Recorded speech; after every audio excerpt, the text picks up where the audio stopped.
শুক্রবারও রাজধানীর বিভিন্ন বাজারে পাইকারিতে কাঁচামরিচ বিক্রি হয়েছে 240 থেকে 260 টাকায়। একদিনের ব্যবধানে শনিবার সেই মরিচ বিক্রি হচ্ছে 300 থেকে 320 টাকায়, যার খুচরা বাজার দর ছাড়িয়েছে 350 টাকা। রাজধানীর মোহাম্মদপুর সাদেক খান কৃষি মার্কেট ঘুরে দেখা যায় এমন চিত্র। এছাড়া এদিন অন্যান্য সবজির মধ্যে করলা 70 থেকে 80 টাকা, ঢেঁড়স 50 থেকে 60 টাকা, পেঁপে 25 থেকে 30 টাকা কেজিতে বিক্রি হচ্ছে। এছাড়া দেশি পেঁয়াজ 100 থেকে 110 টাকা আর আলু বিক্রি হচ্ছে 60 টাকা কেজিতে। ক্রেতাদের অভিযোগ, কিছু পণ্যের দাম স্থিতিশীল থাকলে অধিকাংশ দামই চড়া। তবে বিক্রেতাদের গলায় উল্টো সুর, তাদের দাবি বাজার আগের তুলনায় কমতির দিকে।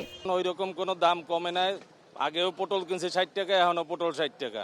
আলু বেশি, খুচরা বেশি 60 টাকা, পাল্লা হিসাবে বেচলে বেশি 56 টাকা। এদিকে শনিবারও শিক্ষার্থীদের নিয়ে বাজার মনিটরিং করছে ভোক্তা অধিকার সংরক্ষণ অধিদপ্তর। তারা বলছেন, শিক্ষার্থীদের তদারকিতে দ্রব্যমূল্যে কমতির হাওয়া লাগলেও অনেক জায়গায় কারসাজি করে বিক্রেতারা পণ্যের দাম বাড়ানোর চেষ্টা করছেন।